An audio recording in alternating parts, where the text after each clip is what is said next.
বুজরুক জামালপুর যুব সমাজের উদ্যোগে এবং পরিচালনায় আজ তৃতীয় বার্ষিকী আজিমুশান ইসলামী মহাসম্মেলন তারিখ 30শে ডিসেম্বর 2024 সোমবার।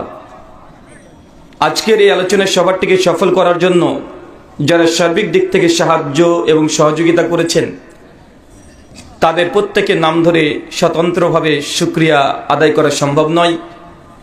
তারপরেও আজকের এই আলোচনা সভার সভাপতি, সহসভাপতি, অতিথি এবং বিশেষ অতিথি সহ দূর দূরান্ত থেকে যেসব দিনী ভাই এবং বোনেরা আলোচনা শ্রবণের উদ্দেশ্যে একত্রিত হয়েছেন এবং যারা অর্থ, শ্রম, মেধা, দোয়া এবং পরামর্শ দিয়ে এই ইসলামী সম্মেলনকে সফল করার জন্য সহযোগিতা করেছেন, আল্লাহ সুবহানাহু ওয়া তাআলা তুমি তাদের প্রত্যেকের নেক নিয়াত এবং নেক আমলগুলোকে কবুল করে নাও। সকলে পড়ি আমিন। সম্মানিত সুধী, বাদ মাগরিব থেকেই বিভিন্ন আলোচক তারা পবিত্র কোরআনুল কারীম এবং হাদিসে মুবারাকা থেকে অনেক গুরুত্বপূর্ণ আলোচনা আপনাদের সামনে পেশ করেছেন। আজকের এই আলোচনা সভার অন্তিম লগ্নে আপনাদের সামনে উপস্থিত হয়েছি। একটি নির্দিষ্ট বিষয়ের উপরে আমাকে কথা বলার জন্য কমিটির তরফ থেকে বলা হয়েছে, আলোচ্য বিষয় দেওয়া হয়েছে আহলুল হাদিসদের আকীদা এবং মানহাজ। কথা বুঝতে পারলেন? এই আলোচনাগুলো খুব গভীর এবং তাত্ত্বিক আলোচনা। সাধারণত ওয়াজ মাহফিলের শ্রোতা যারা হয় এই আলোচনাগুলো থেকে তাদের উপকার খুব কমই হয়। এই জন্য দার্স, তাদরিস অথবা ইসলামী হালাকা বা মসজিদ ভিত্তিক আলোচনা যেগুলো সেগুলোতে এইসব আলোচনাগুলো খুব উপকারী।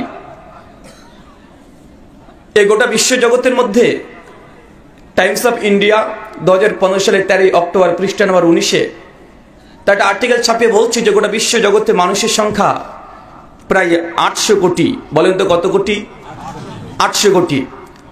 আর 800 কোটি মানুষের মধ্যে প্রায় 4500 ধর্ম আছে। কতগুলো ধর্ম আছে? 4500। আমরা কটাই বা ধর্মের নাম জানি? সর্বোচ্চ 8টা, 10টা, 20খানা ধর্মের নাম আমরা জানি। হিন্দু, মুসলিম, বৌদ্ধ, জৈন, ইহুদি, খ্রিস্টান, এই 8, 10, 20খানা সর্বোচ্চ ধর্মের সঙ্গে আমরা পরিচিত বা তাদের নামটা আমরা শুনেছি, কিন্তু ধর্মের সংখ্যা প্রায় 4500।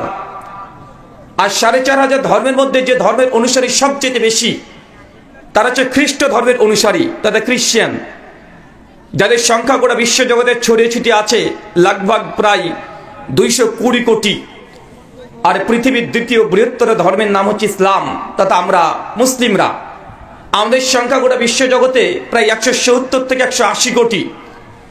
আর পৃথিবীর তৃতীয় বৃহত্তর ধর্মের নাম হচ্ছে হিন্দুইজম তথা সনাতন ধর্ম বা বৈদিক ধর্ম, যাদের সংখ্যা গোটা বিশ্বজগতে প্রায় 120 থেকে 130 কোটি।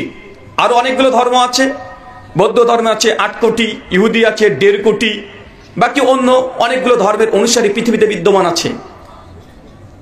আর প্রত্যেকটা ধর্মের অনুসারীদের কমন একটা দাবিও আছে যে আমাদের ধর্মটাই সঠিক, বাকি পৃথিবীর সমস্ত ধর্ম ভুল এবং মিথ্যা। বা আছে না নাই? কথা বলেন।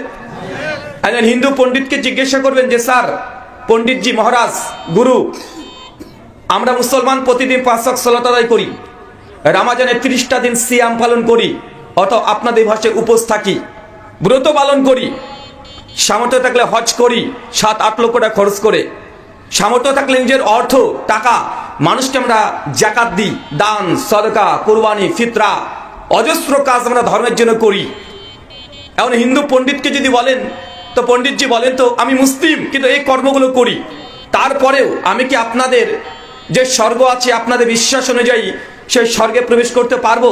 বলেন তো তাদের উত্তরটা কি হবে? পরিষ্কার বলবে না, আরে তোমরা মুসলমান, তোমরা আবার স্বর্গে যাবে? তোমরা তো আমাদের ভগবান গরুকে, তথা গরু আমাদের মাতা, ভগবান তাকে হত্যা করে জবাই করে প্রতিদিন মাংস খাচ্ছ, তোমরা আবার স্বর্গের চিন্তা করছো? বা বলবে কি বলবে না? দাদা, তারা যেটাকে ভগবান মনে করে যা ইচ্ছা বিশ্বাস করতে পারে, কারণ অনুভূতিতে আঘাত দেওয়ার জন্য বলছি না, তারা যা ইচ্ছা বিশ্বাস করতে পারে। তো তারা যেটাকে ভগবান মনে করে, মুসলমানরা সেই প্রাণীটাকে একটা জানোয়ার বা জন্তু ছাড়া কিছুই মনে করে না। করি কি করি না? কথা বলেন। করি। অত বোঝা যাচ্ছে যে আমরা মুসলমান, এত নামাজ, রোজা, হজ, যাকাত, দান, সদকা, ফিতরা, সমস্ত ভালো কর্মগুলো করেও হিন্দু ধর্ম বিশ্বাস অনুযায়ী মুসলমান এই ধর্মটাই একটা বাতিল ধর্ম, তারা বিশ্বাস করে কি করে না? আবার আমরা মুসলমান, আমাদের কাছে কোনো হিন্দু পণ্ডিত যে দেশে বলে যে মৌলানা সাহেব আমরা প্রত্যেক দিন ব্রত পালন করি, আমরাও অঞ্জলি দিই, আমরা তীর্থ করতে যাই, আমরাও লাখ লাখ কোটি কোটি টাকা খরচ করে দুর্গা পূজা, কালী পূজা, লক্ষ্মী, সরস্বতী, জগদ্ধাত্রী, মনসা সব সময় আমরা পূজা অর্চনা করছি, আমরা দান সদকা সবই করি। এখন বলেন তো, আমরা আপনাদের মুসলিম ধর্ম বিশ্বাস অনুযায়ী আমরা হিন্দুরা তথা সনাতনী, আমরা কি আপনাদের জান্নাতে যেতে পারবো? আমাদের অ্যান্সার কি হবে? আমরা এক বাক্যে বলবো যে না, আরে তোমরা তো শিরিক করেছো, আল্লাহ সুবহানাহু ওয়া তাআলা সেই শিরিক স্থাপন করেছো। আমরা ডজন খানিক কোরআনের আয়াত, ডজন খানিক হাদিস আমরা গট গট করে মুখস্থ করে দিয়ে বলে দেবো যে তোমাদের থাকার জায়গায় জাহান্নাম, তোমরা চিরস্থায়ী, তোমরা জাহান্নামে যাবে, তোমরা কখনোই স্বর্গ তথা জান্নাত যেতে পারবে না। ভাই বলবো কি বলবো না? তার মানে বোঝা যাচ্ছে পৃথিবীর সমস্ত ধর্মের একটা কমন বিশ্বাস যে তাদের ধর্মটাই ঠিক, বাকি পৃথিবীতে যতগুলো ধর্ম আছে সবগুলো মিথ্যা তথা ফলস। আমরা তো আছি শুধুমাত্র মুসলিমদেরকে নিয়ে, কেননা আপনি 90% ইসলামী রাষ্ট্রে আপনি বসবাস করছেন, কিন্তু আমি যে দেশ থেকে এসেছি সেই দেশে মানুষের সংখ্যা কত জানেন? 140 কোটি। কত কোটি?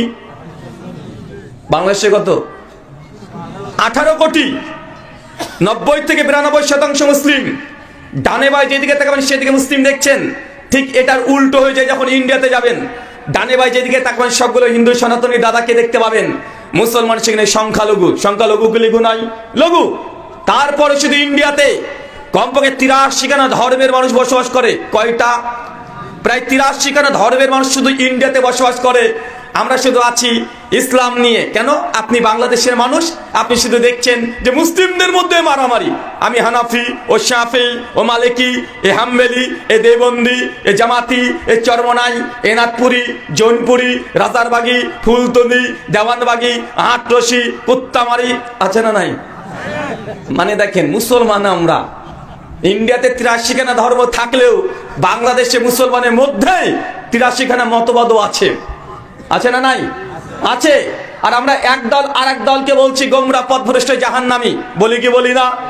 আমরা এক কথাতে, আমার সঙ্গে আপনার একটু মতের অমিল আছে, এই জন্য আমি আপনার ডাইরেক্ট আপনার পুরো রাগ তো মিটিয়েছি, বলে আপনার বউকে তালাক দিয়ে ছেড়ে দিয়েছি। আছে না? আপনাকে যা বললাম যে বউ অটো তালাক। ওর বউ কি করলো রে ভাই? বউকে অটো তালাক দিয়ে দিচ্ছি না ভাইজান? এরকম ফতোয়া চলছে কি চলছে না? ফতোয়াবাজি চলছে। তো আপনাকে বলার উদ্দেশ্য এটাই যে ভাই, পৃথিবী আছে কোন দিকে? আরে পৃথিবীতে গোটা বিশ্ব জগতে ইসলাম ধর্মটাকে চ্যালেঞ্জ করে। ইহুদি, খ্রিস্টান, নাস্তিক যারা আছে তারা গোটা ধর্মটাকে তারা বাতিল মনে করে। ইসলাম ধর্মটাকে বাতিল মনে করছে না? তারা করছে। আরে ধর্ম নিয়ে লড়াই, যে কোন ধর্মটা আসলে আল্লাহ প্রদত্ত। আরে দুনিয়াতে হাজার হাজার ধর্ম তৈরি হয়ে গেছে, এখন কোন ধর্ম যেটা সত্য ঈশ্বর দিয়েছে, আল্লাহ সুবহানাহু ওয়া তাআলা দিয়েছেন, এটা নেই। গোটা বিশ্বের মানুষের মধ্যে 800 কোটি মানুষ আলাদা আলাদা 4500 ধর্ম তৈরি করেছে।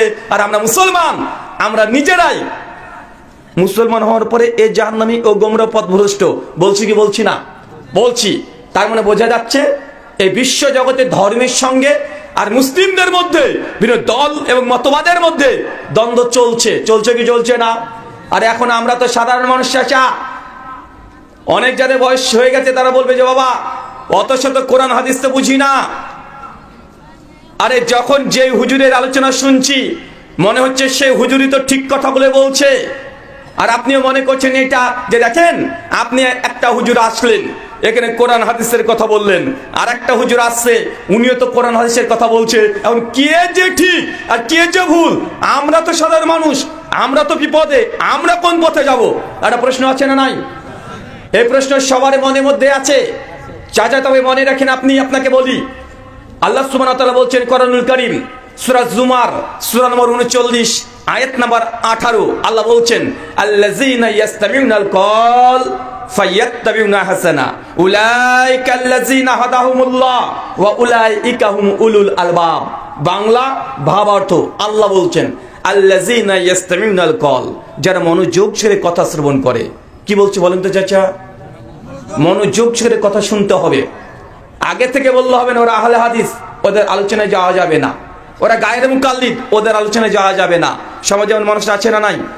আছে না? আছে। দূর থেকে আলোচনা শুনবে, কান খরগোশের মতো খাড়া করে নেবে, তারপর আলোচনা শুনতে মানুষ অনেকে আসে না। কেন? কে যেন বলে দিয়েছে যে ওটা আলাদা আর আমরা আলাদা। এরকম আছে না সমাজে? আছে। কিন্তু আল্লাহ সুবহানাহু ওয়া তাআলা বলছেন আল্লাযীনা ইস্তামিউনাল কল, যারা মনোযোগ সহকারে কথা শ্রবণ করে, মানে কথা শুনতে হবে। কথা কে বলছে এটা গুরুত্বপূর্ণ নয়, বরং কার কথা বলা হচ্ছে এটাই গুরুত্বপূর্ণ। কখনো কখনো রাস্তার একটা ফকিরও এমন একটা উপদেশ বাণী দিয়ে দিতে পারে একটা কলেজের প্রফেসরকে, যে তার জীবনের মোড় চেঞ্জ করে দিতে পারে। পারে কি পারে না? আরে কথা কে বলছে এটা গুরুত্বপূর্ণ নয়, কার কথা বলা হচ্ছে, কিভাবে বলা হচ্ছে এটাই গুরুত্বপূর্ণ। একজন হিন্দু পণ্ডিত যদি এসে আজকে এখানে বলে যায়, শোনেন আপনারা মুসলমানরা কেন সুদ খান, ইসলামে তো সুদ খাওয়া হারাম, যদি এই ফতোয়া দিয়ে যায় কোন হিন্দু পণ্ডিত, ভাই কথা ঠিক না ভুল? কথা তো ঠিক। আরে উনি হিন্দু হোক, উনি নাস্তিক হোক, উনি ইহুদি খ্রিস্টান যেই হোক, কথা কোরআনের বলেছে কি বলে নাই? বলেছে। তাই আমাদের কথা কে বলছে এটাকে গুরুত্ব না দিয়ে কার কথা বলা হচ্ছে সেটা গুরুত্বপূর্ণ। মনে রাখবেন, আজকে আমি যে কথাগুলো বলবো, আমার কথায় যদি কোরআনের আয়াত বা হাদিসে কারিমা যদি না থাকে, আমার কথা মানার দরকার নেই। আর আমি নিজস্ব পার্সোনাল ব্যক্তিগত কোনো ব্যাখ্যা, এই ব্যাখ্যাও মানার দরকার নেই। আমি কোরআনের আয়াত যেগুলো বলছি, যদি মুসলমান হন আপনি মানতে বাধ্য। আর যদি হাদিসে মুবারাকা আমি পাঠ করি, তাহলে হাদিসগুলো মুসলমান মানতে বাধ্য কি বাধ্য নয়? বাধ্য। তার জন্য আল্লাহ বলছেন আল্লাযীনা ইস্তামিউনাল কল, যারা মনোযোগ সহকারে কথা শ্রবণ করে, তথা আপনাকে কথা শুনতে হবে। 2, এরপরে আল্লাহ বলছেন ইয়াত্তাবিউনা হাসানা, শুধু শোনাতেই সীমাবদ্ধ নয়, শোনার পরে সবচেয়ে উত্তম যে জিনিসগুলো, আহসান, সবচেয়ে উত্তম জিনিসগুলোকে যে গ্রহণ করার মতো হৃদয়কে উন্মুক্ত রাখে। মানে শুনবো কিন্তু মানবো না, এটা কোন মুসলমানের চরিত্র নয়, এটা ইহুদি খ্রিস্টানের চরিত্র। কার? ইহুদিরা বলতো সামিনা, শুনলাম, আসাইনা, আমি মানবো না। নবীর কাছে আসতো, কোরআন শুনতো, মুসা নবীর কাছে যেত, তাওরাত শুনতো, শুনে বলতো যে সামিয়ানা, শুনেছি মুসা তোমার কথা, তুমি যা পাঠ করছো শুনেছি, কিন্তু আসাইনা, আমি তোমার কথা মানবো না। তো শোনার পরে না মানা, এটা কাদের? এটা ইহুদিদের চরিত্র। আর কথা শুনবই না, শোনার দরকার নেই। কোরআনের আলোচনা হবে, দূরে গিয়ে আমরা নিজেদের মতো গাল গল্প করবো, মানুষের কানে গিয়ে কান পরা দেবো, খবরদার ওখানে আলোচনা যাওয়া যাবে না। এটা হচ্ছে মুশরিকদের চরিত্র। কাদের চরিত্র? মুশরিকদের চরিত্র। আল্লাহ নবী যখন কোরআনুল কারীম পাঠ করতেন, আবু জাহেল, আবু লাহাব, উতবা, শাইবা সবাই তার মধ্যে, খবরদার কেউ মুহাম্মদের কাছে যাবি না, কোরআন শুনবি না। কারণ ওই মুশরিক যারা আছে তাদের ভেতরে ভয় ছিল। ভয় এটাই কাজ করতো যে উনার কাছে যারাই যায়, আরে যেই গেছে তার কাছে কোরআন শুনেছে, সেই আর আমাদের দলে ফিরে আসে নাই, সে মুসলমান হয়ে গেছে, সে কালেমা পাঠ করে গেছে, সে 360 মূর্তিকে বাদ দিয়ে একজন আল্লাহকে বিশ্বাস করে নিয়েছে। এটা কাদের বিশ্বাস ছিল? কথা বলেন। মুশরিক। যারা মুশরিক তারা কোরআন শুনতে যাইতো না। আর ইহুদি যারা ছিল তা শুনতো, শোনার পরে বলতো আসাই না, মানবো না। যা বলেছো বলো, তুমি কোরআন বলো, হাদিস বলো, যা বলো, আমি যেটা মানছি সেটাই মানবো, তোমার কোরআনও মানার দরকার নেই, হাদিসও মানার দরকার নেই। আল্লাহ তার জন্য বলছেন আল্লাযীনা ইস্তামিউনাল কল ফায়াত্তাবিউনা আহসানা উলাইকা আল্লাযীনা হাদাহুমুল্লাহ, যারা শোনে মানার মতো হৃদয় রাখে, আল্লাহ বলছে উলাইকা আল্লাযীনা হাদাহুমুল্লাহ, আমি এই শ্রেণীর মানুষকেই মূলত হিদায়াত দিয়ে থাকি। আল্লাহ কাকে হিদায়াত দেন? চাচা, আল্লাহকে সবাইকে হেদায়েত দেন? সবাইকে আল্লাহ হেদায়েত দেন না। হেদায়েত পাওয়ার জন্য দুটো রাস্তা আছে, এক শোনা, আর 2 হচ্ছে মানার মতো মন থাকতে হবে। যদি দুটো যদি থাকে, আল্লাহ সুবহানাহু ওয়া তাআলা আপনাকে হেদায়েত দেবেন। আর যদি না থাকে, আল্লাহ চাইলে আবু জাহলকে হেদায়েত করতে পারতো না, আবু লাহাবকে পারতো না, উতবা, শাইবা, ফেরাউনকে করতে পারতো না? পারতো, কিন্তু তা শুনতেই চায়নি, মানার মতো কোনো হৃদয়টা উন্মুক্ত করেনি। এই জন্য তাদেরকে আল্লাহ সুবহানাহু ওয়া তাআলা হেদায়েত করেনি। তাই মুসলিম সমাজকে আমরা একটা কথাই বলি, আপনি কথা আগে শোনেন। বাজারে যাবেন, বাজারে গেলে দেখবেন অনেক রকমের দোকান আছে, দোকান থাকে না? অনেক রকমের দোকান আছে। পচা বেগুনও পাওয়া যায়, পচা মাছও পাওয়া যায়, আবার ইলিশ মাছটাও পাওয়া যায়। 15 টাকা সওয়া পুঁটি মাছটাও পাওয়া যায় পচা, আবার 3000 টাকা কিলো ইলিশ মাছও পাওয়া যায়, যায় কি যায় না? এখন আপনি কি কিনতে যাচ্ছেন আগে নিয়াত করেন। আপনি যদি মনে করেন যে না পচা মাছ কিনবো, পচা পোকা লাগা বেগুনটা কিনবো, আপনি সেটাই কিনতে পারবেন। আর যদি মনে করেন যে না 3000 টাকা দামে ইলিশ মাছ কিনবো, তা আপনার 3000 টাকা দামে ইলিশ মাছ আপনাকে কিনতে হবে। আপনাকে সেইভাবেই নিয়াতটাকে আগে পরিশুদ্ধ করে আপনাকে যেতে হবে। মার্কেটে অনেক কিছুই থাকবে, কিন্তু আপনাকে কি রুচিতে হয়, আপনার কি খাবেন, এটা আপনার উপরে নির্ভর করছে। কেননা আপনার কবরে আমাকে সেদিন পাবেন না, পাবেন কথা বলেন? আপনার পীর সাহেবকে পাবেন, আপনার দুনিয়ার কোন আলেম আপনার কবরে যাবে, 3টে প্রশ্ন করবে, সেই 3টে প্রশ্নের অ্যান্সার দেওয়ার জন্য কবরে কোন ব্যক্তি যাওয়া তো দূরের কথা সহযোগিতাও করবে না। আপনাকে সেদিন একাই অ্যান্সার করতে হবে। সেদিন আপনি নিজেই অ্যান্সার করতে হবে। যদি অ্যান্সার না করতে পারেন তাহলে আপনার জন্য কঠিন আযাবের ব্যবস্থা আছে। এই কথা আপনারা একাধিকবার কোরআন এবং হাদিস থেকে আপনারা শুনেছেন। আল্লাহ সুবহানাহু ওয়া তাআলা তুমি আমাদের মনটা হেদায়েত পাওয়ার জন্য ব্যাকুল করে দাও, সকলে পড়ি আমিন।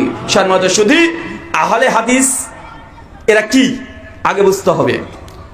আহলে হাদিস, আহল মানে পরিবার, হাদিস মানে আবিধানিক অর্থে কথা, আর শরীয়ী পরিভাষায় হাদিস মানে নবীর কথা, কাজ, সমর্থন। কথা বুঝতে পারলেন? আর এটা পারিভাষিক অর্থে বলা হয় যারা কোরআন এবং হাদিসকে ফাহামুস সালাফ, সালাফদের ফাহাম অনুযায়ী বুঝে এবং আমল করে এবং আকীদাকে লালন করে, এদেরকে আহলে হাদিস বলে। কথা বুঝতে পারছেন না? আহলে হাদিস কারা? আহলে হাদিস যারা কোরআনকে এবং হাদিসকে এবং সালাফদের ফাহাম, সালাফ যেভাবে কোরআন হাদিসকে বুঝেছে ওইভাবেই বুঝে, বোঝার পরে তার প্রতি আমলও করে এবং সেই আকীদাকে বিশ্বাসকে লালন করে, এদেরকে বলা হয় আহলুল হাদিস। সংক্ষিপ্ত পরিভাষায় চলেন আহলে হাদিসদের উসুল কি এটা আমরা বুঝে নিই। দেখেন, সমাজে অনেকগুলো মতবাদ আছে, এটা থাকবেই। আল্লাহ নবী বলে দিয়েছেন, সুনান আবু দাউদ কিতাবুল ফিতান হাদিস নম্বর 4597, আল্লাহ নবী বলছেন আমার উম্মতের মধ্যে 73টা দল হবে। কয়টা? 73টি দল হবে। কুল্লুম ফিন্নার, প্রত্যেক দলই যাবে জাহান্নামে, ইল্লা মিল্লাতুন ওয়াহিদা, শুধুমাত্র একটা দল যাবে জান্নাতে। কয়টা দল জান্নাতে চাচা? চাচা কয়টা দল জান্নাতে? একটা দলই যাবে জান্নাতে। সাহাবীরা জিজ্ঞাসা করছে মান হিয়া রাসূলুল্লাহ, আল্লাহর নবী সমস্ত উম্মাহ তা জাহান্নামে চলে যাবে? একটা দল যাবে জান্নাতে। মান হিয়া রাসূলুল্লাহ, আল্লাহর নবী যেই দলটা জান্নাতে যাবে সেই দলটা কে, তার পরিচয় কি? আল্লাহ নবী অ্যানসার করে বলছেন মা আনা আলাইহি ওয়াস সাহাবী, যারা আমাকে মেনে চলবে, আমার সাহাবীদের ফাহাম, সাহাবীদের আনুগত্য অনুসরণ করবে, তারাই হচ্ছে জান্নাতে যাবে। বাকি যতগুলো দল আছে একটা দলও জান্নাতে যাবে না। তার মানে আমাদেরকে বুঝতে হবে, জি তার মানে এই দায়িত্ব আমাদের। দায়িত্ব কার কথা বলেন? দায়িত্ব কার? দায়িত্ব আমাদের। জান্নাতে আপনাকে যেতে হবে। বাজারে অনেক রকমের পচা ভালো মাল পাবেন, কোনটা ক্রয় করবেন এটা আপনার ব্যাপার। দুর্ভাগ্যজনক হলেও সত্য কথা, মুসলিমরা আজকে বিভিন্ন দলে ভাগ হয়ে গেছে। ভাগ হয়েছে কি হয় নাই? ভাগ হয়েছে কি হয় নাই? ভাগ হয়েছে। আর সমস্ত দলের দাবি আমরাই জান্নাতি, বাকি সবাই জাহান্নামী। এরকম ফতোয়া আছে না নাই? এই ফতোয়া বিদ্যমান। এমন আপনাকে দেখতে হবে যে কোন দল আসলে কোরআন সুন্নাহর কথা বলে আর কোন দল আছে যারা মানুষ রচিত মানুষের কথাকেই আগে প্রাধান্য দেয়। চলেন আমি কয়েকটা উদাহরণ দিই, আমি আপনাকে বোঝানোর চেষ্টা করব অন্য অন্য দল বা সংগঠন আর আহলে হাদিসদের মধ্যে পার্থক্য কি। চলেন একটা মাসালা বলি। চাচা, আপনার নামাজে সূরাতুল ফাতিহার আগে বিসমিল্লাহ পাঠ করেন? বিসমিল্লাহ পাঠ করেন? জোরে না আস্তে? আমরা আস্তে পাঠ করি না? আমরা আহলে হাদিস আস্তে পাঠ করি। হানাফি ভাই যারা আছে তারা আস্তে বলে, মানে আউযুবিল্লাহ বিসমিল্লাহ আস্তে পাঠ করার পরে মাগরিব এশা ফজরে আলহামদুলিল্লাহি রাব্বিল আলামিন আমরা জোরে পাঠ করি, করি না ভাইজান? এটা হচ্ছে হানাফি মাযহাব। কি মাযহাব? ইমাম আবু হানিফা রাহিমাহুল্লাহ বলেছেন নামাজে যখন দাঁড়াবে সূরা ফাতিহার পূর্বে আউযুবিল্লাহ বিসমিল্লাহ এটা অনুচ্চ স্বরে শব্দহীন ভাবে পাঠ করতে হবে। এটা হানাফি মাযহাব। কিন্তু ইমাম শাফিঈ, চাচা বলেন তো কে? ইমাম শাফিঈ রাহিমাহুল্লাহ, জন্ম 150 হিজরি, মৃত্যু 204 হিজরি। উনার ফতোয়া, শাফিঈ মাযহাবের ফতোয়া যে না, আউযুবিল্লাহ বিসমিল্লাহ দুটোই ফাতিহা সূরার মতো জোরেই বলতে হবে। কি করতে হবে? জোরে বলতে হবে। তার জন্য শাফি মাযহাবের মানুষ দেখবেন ওরা আউযুবিল্লাহ বিসমিল্লাহ জোরেই পাঠ করে। যারা প্রবাসে আছেন মালয়েশিয়াতে বেশিরভাগ শাফি মাযহাবের অনুসারী আছে। ভারতের দক্ষিণ ভারত তথা কেরলাতে ওইখানেও শাফি মাযহাব বেশি আছে, তারা আউযুবিল্লাহ বিসমিল্লাহ দুটোই জোরে পাঠ করে। কিন্তু হানাফি ভাইরা জোরে পাঠ করে না আস্তে পাঠ করে? আস্তে পাঠ করে। এখন এই তো দ্বন্দ্ব। ইমাম আবু হানিফা বলছে আস্তে বলতে হবে, ইমাম শাফি বলছে জোরে বলতে হবে। এখন কি করবেন? আমরা আহলে হাদিস আমরা কি করি? আমরা দেখি যে ইমাম আবু হানিফা রাহিমাহুল্লাহ আস্তে যে সূরা ফাতিহার পূর্বে বিসমিল্লাহ আউযুবিল্লাহ পড়তে হবে, এর পক্ষে কি দলিল দিয়েছে? তো দেখলাম এর পক্ষে সহিহ মুসলিম থেকে দলিল দিয়েছে, আবু হুরায়রা থেকে, আবু সাঈদ খুদরি থেকে, উবাদা বিন সামিত থেকে, আমা আয়েশা থেকে, সহিহ মুসলিমের প্রায় 4 থেকে 5 খানা ইমাম আবু হানিফা রাহিমাহুল্লাহ তার মাযহাবের পক্ষে দলিল পেশ করেছে যে আউযুবিল্লাহ বিসমিল্লাহ এটা আস্তেই বলতে হবে। আমরা তারপর দেখলাম ইমাম শাফি কি দলিল দেয়, তার কিতাবুল উঠিয়ে দেখলাম ইমাম নাওয়াবী রাহিমাহুল্লাহ তার সহিহ মুসলিমের শারহ সহিহ মুসলিম দেখলাম, দেখি ইমাম শাফি মতের পক্ষে উনারাও বেশ কিছু কোরআনের আয়াত বেশি হাদিস নিয়ে এসেছেন। তবে যে হাদিসগুলো নিয়ে এসেছেন প্রত্যেকটা হাদিসের সনদে দুর্বলতা আছে। কি আছে? সনদ যায়িফ। যেমন তিরমিজিতে এসছে, তিরমিজিতে হাদিসে এসছে, ইমাম তিরমিজি হাদিসটা নিয়ে এসেছে, নিয়ে এসে লিখছেন এখানে হাযা হাদিসুন যায়িফুন, এই হাদিস যায়িফ। আমরা হাদিস দেখলাম যে এই মাসালায় ইমাম আবু হানিফার দলিলগুলো ওয়াকাট্ট এবং সহিহ, কিন্তু ইমাম শাফি যে দলিল দিয়েছে দুর্বলতা আছে, যায়িফ। আমরা আহলে সিদ্ধান্ত এই মাসালায় ইমাম আবু হানিফা রাহিমাহুল্লাহ হকের নিকটবর্তী, তাই আমরা আহলে হাদিস আমরা এই ফতোয়াই দিয়েছি। দেখেন নামাজে আউযুবিল্লাহ বিসমিল্লাহ আস্তে বলতে হবে, জোরে বলা যাবে না, যদি এটা শাফি মাযহাব। কথা কি বুঝতে পারলেন? আমরা কোন দিকে গিয়েছি? আমরা দেখেছি কার দলিল মজবুত, কারটা বেশি শক্তিশালী, কারটা হকের নিকটবর্তী, আমরা সেটাকে প্রাধান্য দিয়েছি। আর একটা মাসালা উল্টে দিই, তাহলে আপনারা বুঝতে পারবেন ইসলামটাকে বুঝেন। যতক্ষণ না বুঝছেন ততক্ষণ এই সমাজে যত দল আছে আমরা না জেনে অধিকাংশ মানুষ মারামারি করি। যখন জানবেন আস্তে আস্তে অনেকটা এই দ্বন্দ্ব আপনার কেটে যাবে। আলোচনা কঠিন হলেও আপনাকে বোঝার চেষ্টা করতে হবে। এরপর থেকে ইমাম শাফির একটা মাযহাব, ইমাম শাফি রাহিমাহুল্লাহ তিনি বলছেন নামাজে মুক্তাদি ইমামের সঙ্গে সঙ্গে সূরা ফাতিহা পড়বে শব্দ না করে। কোন মাযহাব এটা? শাফি। এবং বলছে এটা ওয়াজিব, না পড়লে নামাজ হবে না। ইমাম আবু হানিফার মাযহাব যে না, ইমামের পেছনে মুক্তাদি ফাতিহা পড়ার দরকার নেই, ইমামের কিরাত মুক্তার জন্য যথেষ্ট হয়ে যাবে। তার জন্য হানাফি ভাইরা ইমামের পেছনে ফাতিহা সূরা পড়ে না। পড়ে নাকি? কথা বলেন, পড়ে না। তো যারা শাফি মাযহাব মানে তারা বলছে পড়তে হবে এবং ওয়াজিব, না পড়লে নামাজ হবে না। আর আবু হানিফা রাহিমাহুল্লাহ বলছে পড়লে নামাজ মাকরুহে তাহরিমি হয়ে যাবে, মানে নামাজ বাতিল হওয়ার চান্স আছে। এখন দুই মাযহাব মতভেদ হয়েছে কি হয় নাই? হয়েছে না?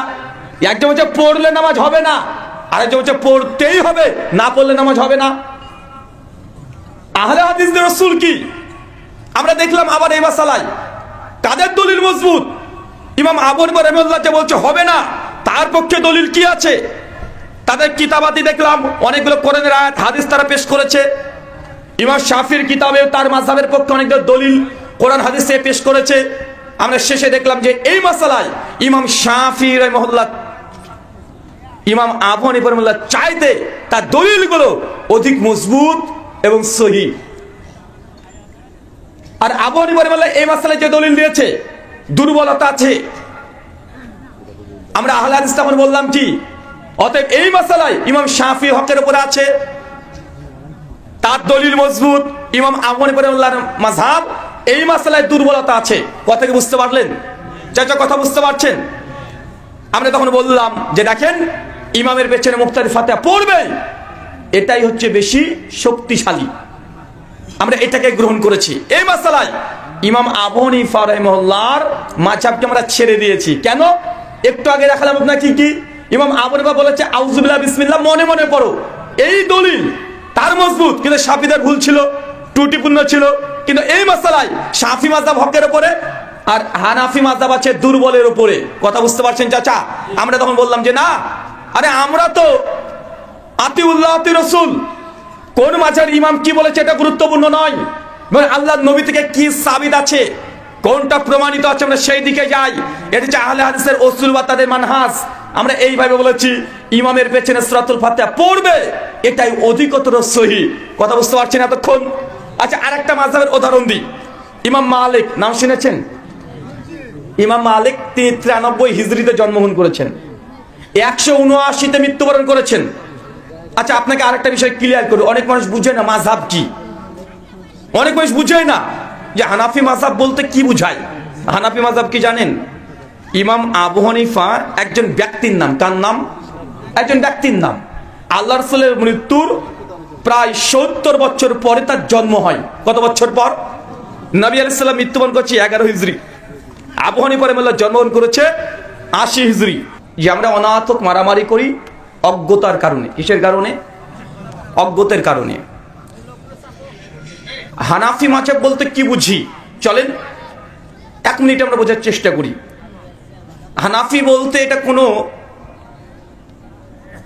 বিষয়ের নাম নয়, এটা একটা মানুষের নাম। কার নাম? আল্লাহর নবী তিনি মৃত্যুবরণ করছে 11 হিজরি, আর ইমাম আবু হানিফা রাহিমাহুল্লাহ তিনি জন্মগ্রহণ করেছেন 80 হিজরি। কত হিজরি? 80 হিজরি। আর তিনি মৃত্যুবরণ করেছেন 150 হিজরি। তিনি জন্মগ্রহণ করেছেন কুফায়, তিনি মৃত্যুবরণ করেছেন কুফায়।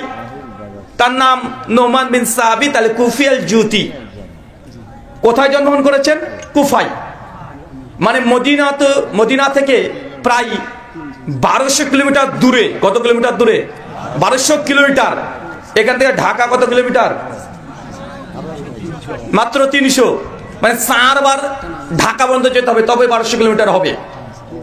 মানে মক্কা মদিনা থেকে প্রায় 1200 কিলোমিটার দূরে কুফা অঞ্চলে একজন বড় মাপের আলেম সেই সময় জন্মগ্রহণ করেছিলেন।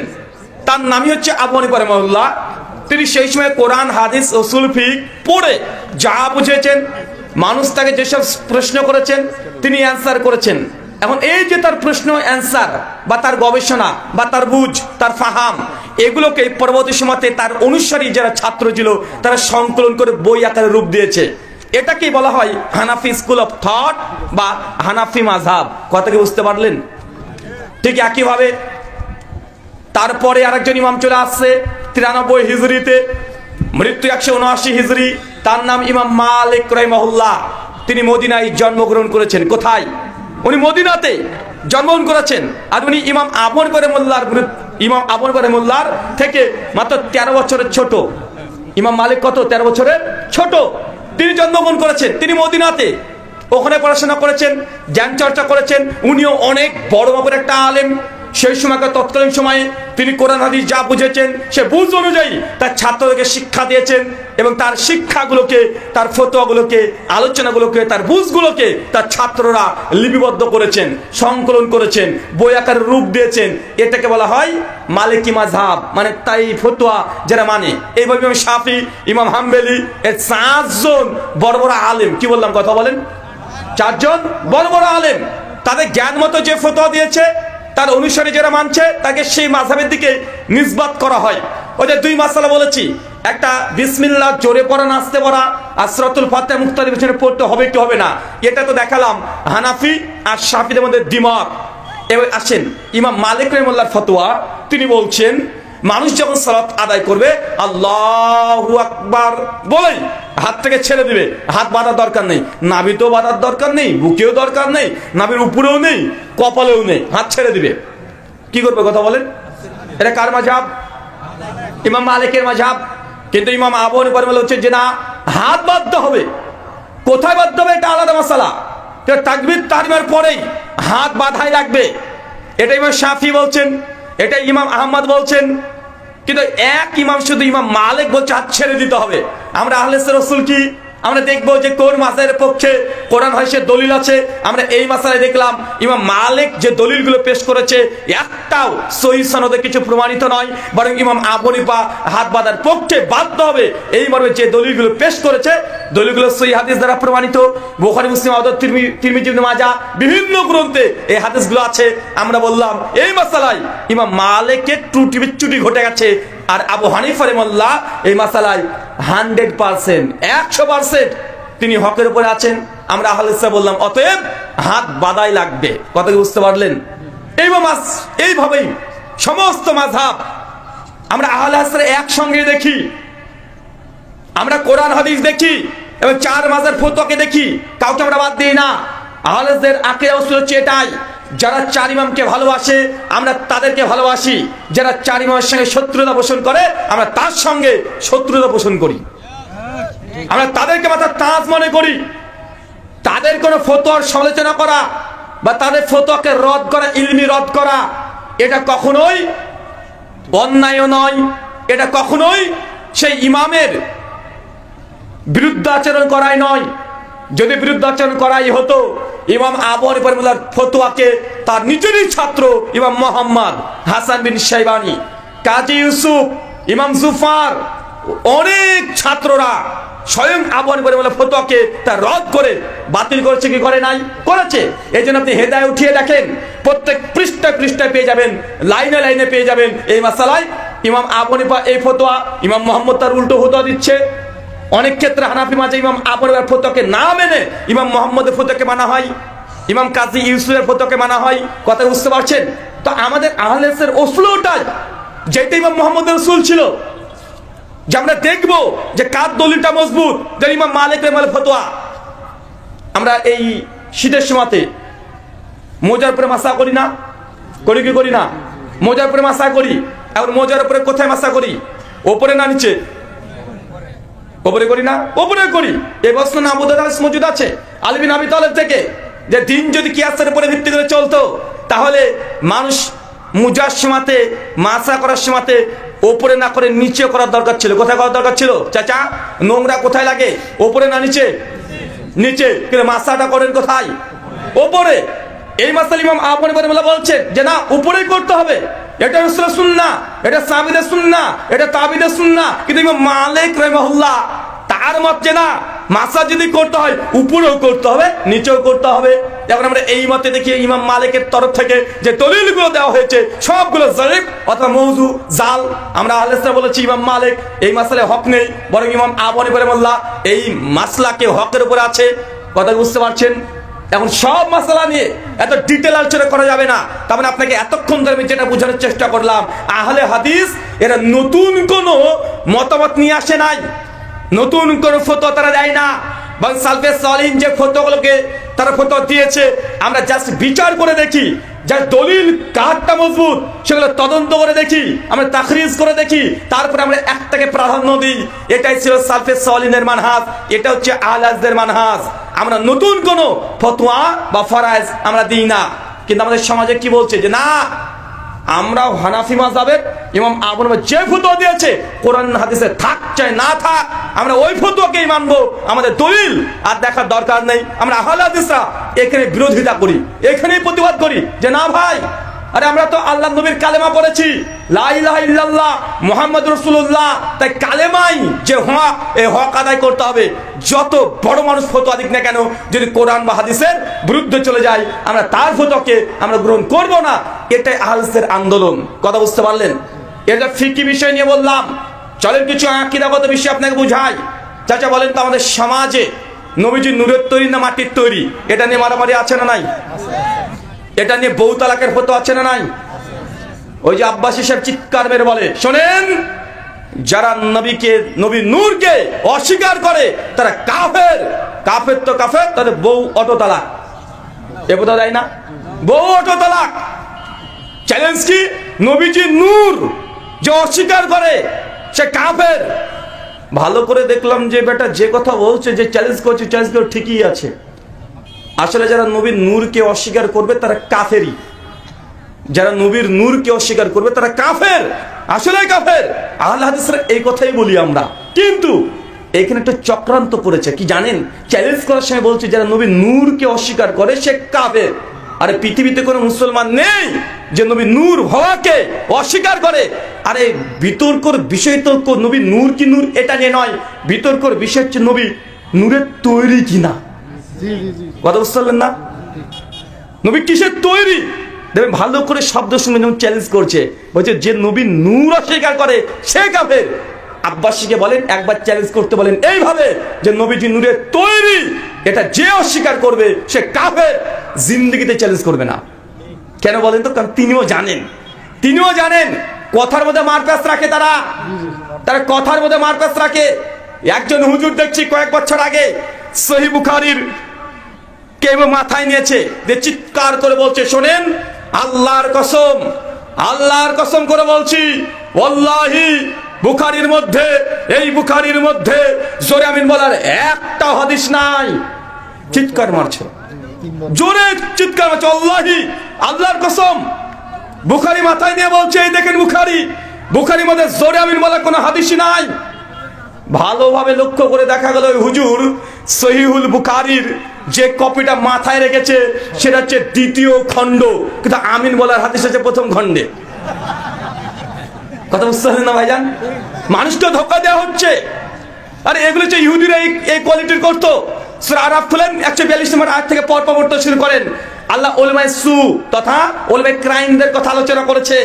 আল্লাহ সুবহানাহু ওয়া তাআলা ইহুদি যারা ছিল তাদেরকে বলেছে, শোন তোরা সাবাত শনিবার কোনো কাজ করবি না, মাছ পর্যন্ত ধরবি না। ইহুদিরা কি করলো? ঠিক আছে মাছ ধরবো না, মাছ তারা সে ধরেও না, তবে কি করতে চাচা? শনিবারে মাছ জালটা পুকুরে ফেলে রাখতো। কথা বুঝেননি মনে হয়? ইহুদিদের জন্য শনিবার মাছ ধরা হারাম ছিল। কি ধরা হারাম ছিল? মাছ ধরা হারাম ছিল। শনিবার মাছ ধরতে পারবে না, নিষিদ্ধ, হারাম। ইহুদিরা কি করত? ওরা চক্রান্ত করে শনিবারে মাছ ধরতো না, কিন্তু পুকুরে জাল ফেলে রেখে দিত। সারাদিন মাছ গিয়ে জালে আটকাতো, কিন্তু তুলতো না শনিবার। যখনই সূর্য ডুবে যেত, রবিবার পড়ে গেল, সঙ্গে তুলতে শুরু করে দিত। এটা কি চক্রান্ত না? চক্রান্ত। মানে আল্লাহ সুবহানাহু ওয়া তাআলার সঙ্গেও এই বদমাইশিগুলো তারা করেছে একাধিক ভাবে। ইহুদিদের স্বভাব চরিত্র এটা ছিল। আমাদের মুসলিম সমাজে এটাই দেখা যায়। মুসলিম সমাজে তারা বুখারী প্রথম খণ্ড না দ্বিতীয় খণ্ড মাথায় নিয়ে বলছে বুখারীর মধ্যে আমিন বলা কোনো হাদিসই নাই। আবার এই মাসালায় বলছে নবীজির যে নূর অস্বীকার করে সে কাফের। চলেন এই নূর আর ভাষা নিয়ে সংক্ষিপ্ত কথা বলি এবং আহলে হাদিসদের আকীদা যে কি এবং কোনটা হক আপনি বুঝতে পারবেন। দেখেন আহলে হাদিস আমরা বলি নবী নূর, আমরা বলি চাচা নূর মানে কি জানেন? নূর মানে আলো। কি বলেন তো? আলো, জ্যোতি, লাইট, এটাকে আরবিতে বলা হয় নূর। তো নবীকে নূর কোরআনে বলেছে সূরা মাইদার 15 নম্বর আয়াতে, কদ জাআকুম মিনাল্লাহি নূর ওয়া কিতাবুন মুবিন। শোনো তোমাদের কাছে একটা কিতাবুল মুবিন পাঠিয়েছি, মানে আল কোরআন, সঙ্গে সঙ্গে একটা নূরও পাঠিয়েছি।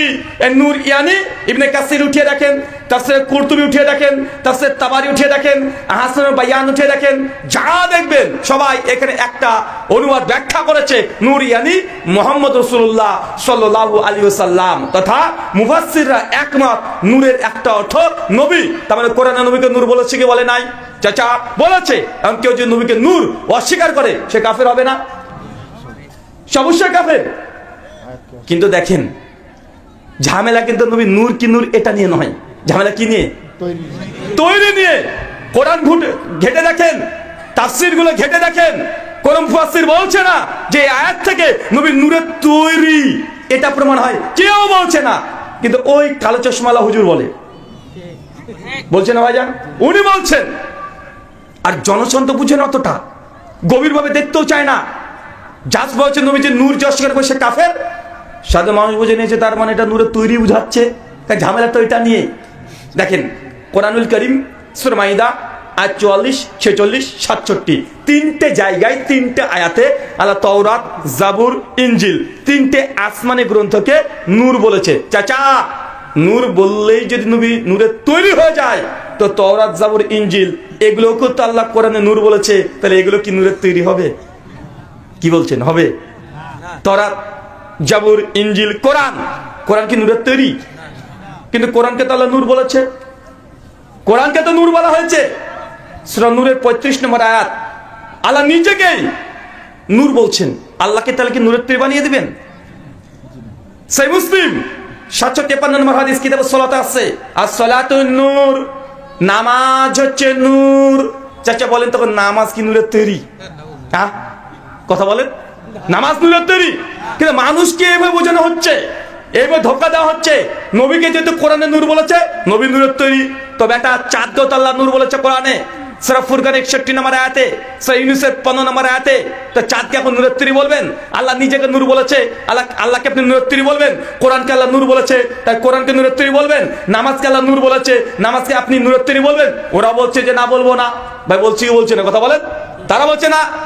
তার মানে বোঝা গেল কোন জিনিসকে নূর বলা মানে সেটা নূরের তৈরি না। আর যদি বলে হ্যাঁ, তাই সবগুলোকে নূরের তৈরি বিশ্বাস করতে হবে, তারা মানতে রাজি না।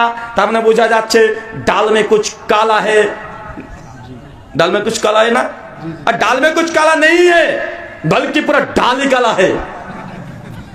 ডালে শুধু একটু একটু কালো এরকম কিছু না, মানে গোটা ডালটা তারা কালো করে ফেলেছে এই মশালায় এসে। চাচা, যারা নবীকে নূরের তৈরি না মাটির তৈরি নিয়ে বেশি ঝামেলা করে, তাদেরকে দেখবেন তারা বলে আলী বিন আবি তালেবকে শেরে খোদা বলে, কি বলে না? শেরে খোদা বলে না? আচ্ছা, শেরে খোদার বাংলা মানে কি? আল্লাহর বাঘ। কি? আল্লাহর বাঘ, টাইগার। এখন কেউ যদি বলে যে আলী বিন আবি তালেব শেরে খোদা তথা আল্লাহর বাঘ, আর কোন বেকুব পাগল যদি গিয়ে দেখে, তার মানে মনে হয় আলী বিন আবি তালেবের পেছনে একটা লেজ ছিল বাঘের মতো। এরকম কেউ ভাবে নাকি? আর কেউ যদি ভাবে সে মানুষ না পায়জামা? হ্যাঁ, সে মানুষ না পায়জামা, ও বেটা পায়জামা। আরে শেরে খোদা বলছে তার বৈশিষ্ট্যের জন্য, এটা হাঁটিক অর্থে নয়, এটা মাজাজান অর্থ, রূপক অর্থ, মেটাফরিক্যালি। এটা শুধু জাস্ট অ্যাট্রিবিউট, বৈশিষ্ট্য, সিফাত। এটা হাঁটিক অর্থ বলছে যে আলী শেরে খোদা মানে সে বাঘের মতো দেখতে ছিল, এমনটা নয়। বরং তার যে ক্ষমতা, তার পাওয়ার, তার দাম্ভিকতা, এই জন্য তাকে শেরে খোদা বলা হয়েছে। বাংলাদেশে একটা গান গাওয়া হয় বাংলাদেশকে নিয়ে, আমরা পড়েছিলাম পশ্চিম বাংলা তো এটা বেশ চলে, বলা হয় আমার সোনার বাংলা আমি তোমায় ভালোবাসি, তথা বুঝতে পারলাম বাংলাদেশ সোনার বাংলা। কিন্তু গোটা বাংলাদেশ ঘুরে বেড়াচ্ছে, একটুকু সোনা দেখতে পাইনি। কোথায় সোনা রে ভাই? সব খেরের উপরে বসে আছেন। কোথায় সোনা? সোনা আছে নাকি? তো বাংলাদেশকে তো আপনারা লিখেছেন কবিতা, আমার সোনার বাংলা আমি তোমায় ভালোবাসি, চিরদিন তোমার আকাশ তোমার বাতাস আমার প্রাণে বাজাই বাসি। আপনার পড়ছেন, বলছেন, অথচ বাংলাদেশে আমি জীবনে রাস্তাঘাটে কোনো জায়গাতে সোনা দেখি না, দেখা যায় না। তার মানে এখন কেউ যদি ভাবে যে সোনার বাংলা মানে বাংলা সোনা দিয়ে তৈরি, তো এই যে ভাববে এ মানুষ না পায়জামা, এবারটা পায়জামা। আরে বুঝেনি, বাংলাদেশের প্রশংসা গীত গাইতে গিয়ে তাকে প্রশংসামূলক মেটাফরিক্যালি মাজাজান অর্থে তাকে সোনার বাংলা হয়ে বলা হয়েছে, এটা হাকিকি অর্থে নয়। ঠিক একইভাবে আল্লাহ নবীকেও নূর বলেছে, এটা সৃষ্টিগত খালকি নূর নয়, এটা সিফাতি নূর। নবীকে নূর কেন বলা হয়েছে? নূর মানে তো আলো। আল্লাহ নবী তিনি মানুষকে জান্নাতের রাস্তা দেখাবে, এই জন্য নবীকে নূর বলা হয়েছে। সাদকে কেন নূর বলা হয়েছে? সাদ মানুষকে রাত্রে আলো দেয়, এই জন্য নূর বলা হয়েছে। কোরআনকে কেন আল্লাহ নূর বলেছে? কোরআন মানুষকে হেদায়েতের নূর দেখায়, রাস্তা দেখায় জান্নাতের, এই জন্য নূর বলা হয়েছে। কিন্তু হুজুররা পড়ে আছে নবী নূরের তৈরি না মাটির তৈরি, এটা নিয়ে আছে না নাই? আরে বুঝিয়েছে এক, আমরা বুঝি আর আমরা উল্টো বুঝি না, উল্টো বুঝি। চলেন আরেকটা মাসালা আপনাকে দেখাই। অনেকে বলে দেখে এরা আহলে হাদিস, এরা নবীদের কারামত, সরি ওলিয়া উলিয়ার কারামতকে বিশ্বাস করে না। কারামতুল আউলিয়া হাক্কুন, ওলিদের কারামত সত্য, বলছে আহলে হাদিসরা বিশ্বাস করে না।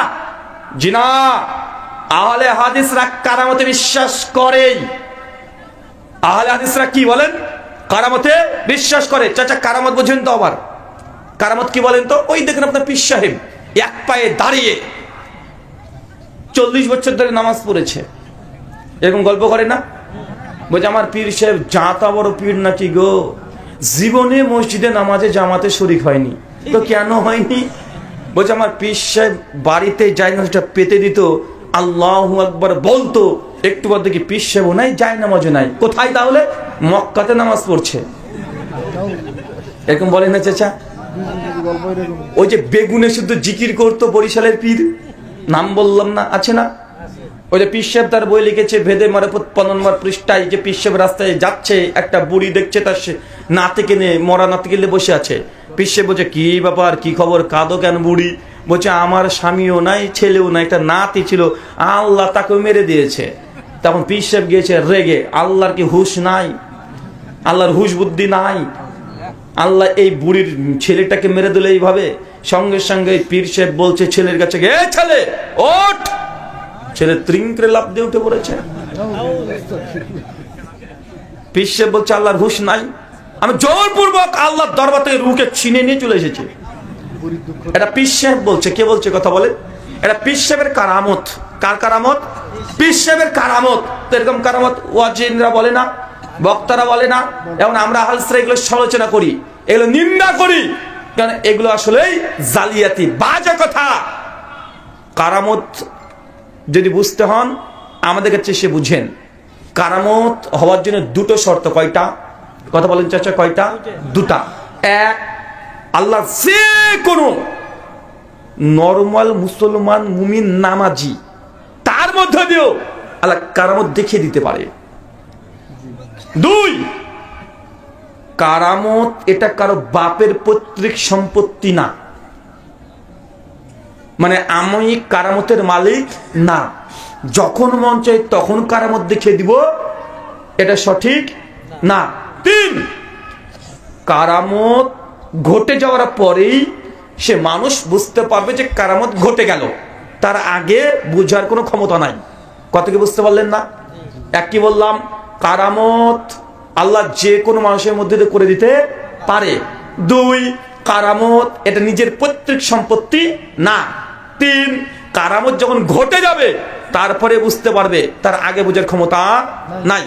একটা উদাহরণ দিয়ে বুঝতে পারেন। চাচা, মুসা নবীকে চেনেন? হ্যাঁ, ওই যে মুসাকে আল্লাহ বললেন, মুসা ফেরাউনের কাছে যাও। ফেরাউনের কাছে যাবে, মুসা সালাম ভয় খেয়ে গেছে, আল্লাহ একা যাব, আমার ভাইটাকে একটু নবী করে দাও। বলছে যাও, করে দিলাম, চলে যাও। দুই ভাই চলে গেছে আল্লাহর কাছে। আল্লাহ যখন আদেশ করলো চলে গেল ফেরাউনের কাছে।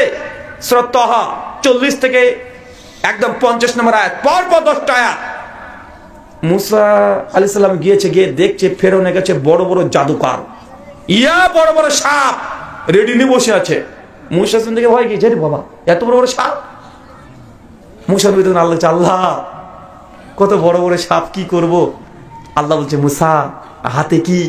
যে আল্লাহ লাঠি, রাস্তাতে চলাচল করি, এটা ফেলে দাও।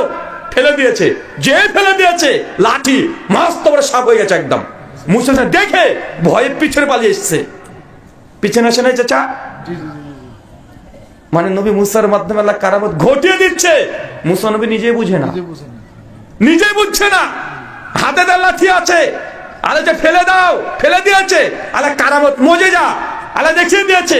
মুসা নবী নিজে জানছে না হাতে লাঠিটা সাপ হয়ে যাবে, উনি পেছনে পালিয়ে চলে আসছে। কিন্তু আপনার পীর সেবার কি বলে, আয় কারামত দেখিয়ে দিচ্ছি, ওর বাপের সম্পত্তি তাই মনে করবো, ও যখন মন চায় তখন দেখিয়ে দিবে, মাসে ভবিষ্যৎ বলে দিচ্ছে। করে কি করে না কথা বলে? বলছে যাই না, মাঝে ভাসতে ভাসতে পীর সাহেব চলে গেল, ভাবছে আলিফ লাইলা পেয়েছে, এরকম মনে করে না? আরে কারামত যার মধ্যে দিয়ে আল্লাহ ঘটায় সে নিজেই জানে না যে কারামত ঘটে গেল। দেন আরেকটু দেখেন, এরপর আল্লাহ সুবহানাহু ওয়া তাআলা অনেকদিন পর ফেরাউন মুসা নবীকে তাড়ছে, মুসা নবী সৈন্য নিয়ে পালাচ্ছে, পেছনে ফেরাউনের দল, সামনে মুসা নবীর সঙ্গে সবাই আছে। যেতে যেতে দেখছে মাঝখানে মস্ত বড় সমুদ্র। আবার মুসা নবী বলছে, আল্লাহ সমুদ্র, এখন কি করি? আল্লাহ বলছে, মুসা হাতে কি? তো লাঠি। এর আগে লাঠি কি হয়েছিল? সাপ হয়েছিল।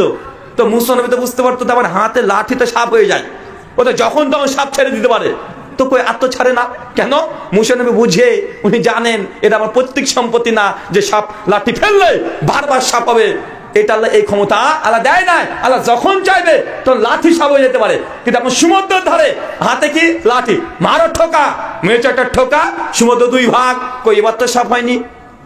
আর মুসা নবী জানছেও না যে লাঠির ঠোকা দিলে সমুদ্র দুই ভাগ হয়ে যাবে, জানছে কথা বলেন?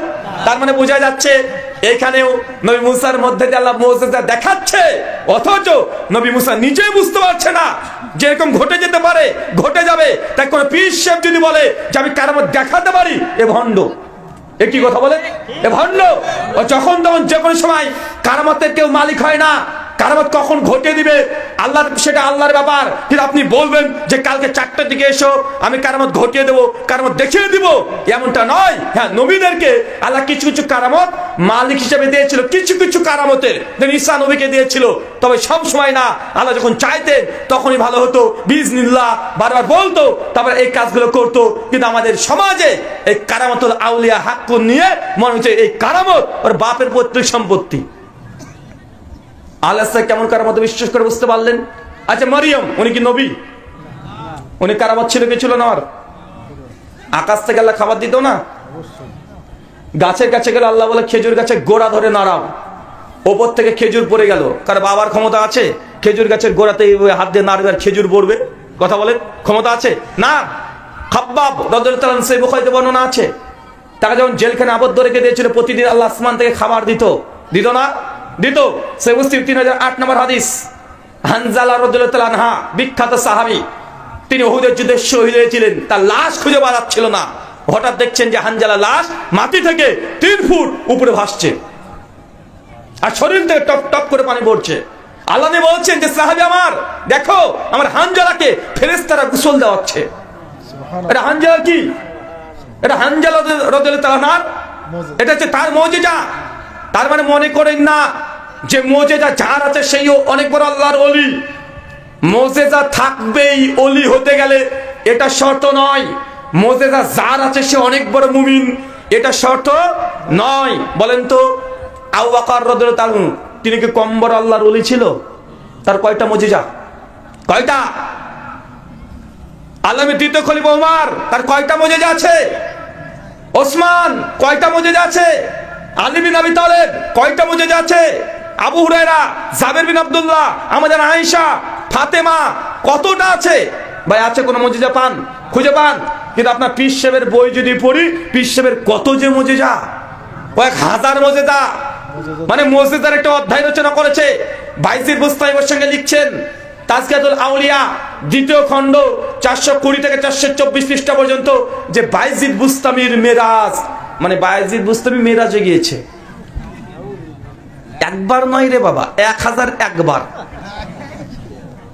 ইমাম আবু হানিফা প্রসঙ্গে লিখছেন রুদ্দুল মুখতার মুকাদ্দামা 21 পৃষ্ঠা, যে আবু হানিফা রাহিমাহুল্লাহ তিনি আল্লাহকে 99 বার দেখেছেন। কতবার? 99 বার। আর যারা শাফি মাযহাব মানে এরাও কম পারে না।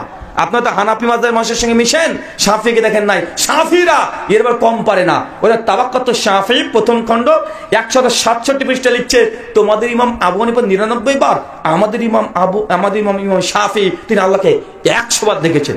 সেঞ্চুরি নেন ঠেলা। হানাফিরা বলছে আল্লাহকে তার ইমাম 99 বার দেখেছে, শাফিরা বলছে আমাদের ইমাম 100 বার দেখেছে। আর যারা পীর তরিকায় বিশ্বাসী, এদের তো হুশ জ্ঞান কিছু থাকে না, এটা মারিফতের লোক, মানে মার খাওয়ার লোক। ওরা বলছে তোমাদের ইমাম টিমাম বাদ দাও, আরে মারিফত। আমাদের বাইজিদ বুঝতে ডাইরেক্ট 1001 বার সরাসরি মেরাজে গিয়েছে। এখন আমার সাদা মনে সাদা প্রশ্ন রে ভাই, আমার সাদা মনে কাদা নাই ভাই। বলেন তো আল্লাহকে কি দেখা যায়? হ্যাঁ, আল্লাহকে দেখা যায়? আল্লাহ কোরআনে বলছে লা তুদরিকুল আবসার, আমি আল্লাহকে এই দুনিয়ার চোখ দ্বারা দেখা সম্ভব নয়। সূরা আনাম আয়াত নম্বর 103 আল্লাহ জানিয়ে দিয়েছে। ওই যে নবীর কথা চিন্তা করেন, যে নবী লাঠি ফেলে সাপ হয়ে যায়, ফেললে সাপ হয়ে যায় না, আল্লাহ করে দিয়েছে। অনেকে বলে যে নবী মুসা লাঠি ফেললেই সাপ হয়ে যায়। কে বলেছে লাঠি ফেললে সাপ হয়ে যায়? না, ওটা একবার ঘটেছে, কিন্তু আরেকবার লাঠি দিয়ে ঠোকা দিয়েছে, কি হয়েছে? সীমান্ত ভাগ হয়েছে। মানে নবীর মুসা নবীর লাঠি মানে যে সাপ, মানুষকে এমনটা বোঝানো হয়, হয় না ভাইজান? কিন্তু আসলে ব্যাপারটা তা নয়। মুসা নবী আল্লাহকে বলছে আল্লাহ তোমাকে দেখতে চাই। আল্লাহ বলছে মুসা তুমি দেখতে পাবে না। যে আল্লাহ আমি দেখবো তোমাকে, তোমার দর্শন পেতে চাই। আল্লাহ বলছে মুসা তুমি কি আমাকে বিশ্বাস করো না? যে আল্লাহ বিশ্বাস তো করি, কিন্তু ঈমান ইয়াকিন আরো মজবুত করার জন্য তোমাকে দেখতে চাই, তোমার দর্শন পেতে চাই। আল্লাহ মুসা নবীকে বলছেন সূরা আরাফ 143 নম্বর আয়াত, মুসা লান তারানি, তুমি কখনোই আমাকে চোখ দ্বারা দেখতে পাবে না। মুসা নবী তাও শোনে না, আল্লাহ দেখবো, জেদ করছে, বারবার জেদ করছে। দেখবেন অনেক সময় ছোট্ট বাচ্চা ছেলে তার বাবার কাছে জেদ করে। কিভাবে জেদ করে? শীতের সময়, এবং শীতকাল, আব্বা আইসক্রিম খাবো, বাবু যাই আইসক্রিম খেতে হবে না, সর্দি লেগে যাবে। বলছে না আব্বা আমি খাবো। আরে আইসক্রিম খেতে নেই, এখন শীতের সময়, ঠান্ডা লেগে যাবে। আরে আব্বা তবুও খাবো। আরে বাবা আইসক্রিম খেতে হয় না, এখন শীতকাল, ঠান্ডা পড়ছে, আইসক্রিম খেলে ঠান্ডা লেগে যাবে। ছেলে তখন বলছে আব্বা তাহলে সোয়েটার পরে খাবো। ভাই এমন কিছু ছেলেরা আছে না, ও সোয়েটার পরে আইসক্রিম খাবে। সোয়েটার পরে আইসক্রিম খেলে কি ঠান্ডা লাগবে না মনে করছেন? মানে ও তো ওই বুঝে, বাচ্চা ছেলে। তো আমাদের সমাজে এরকম মানুষ আছে। তো মুসা নবী বলছে যে আল্লাহ তুমি দেখবোই।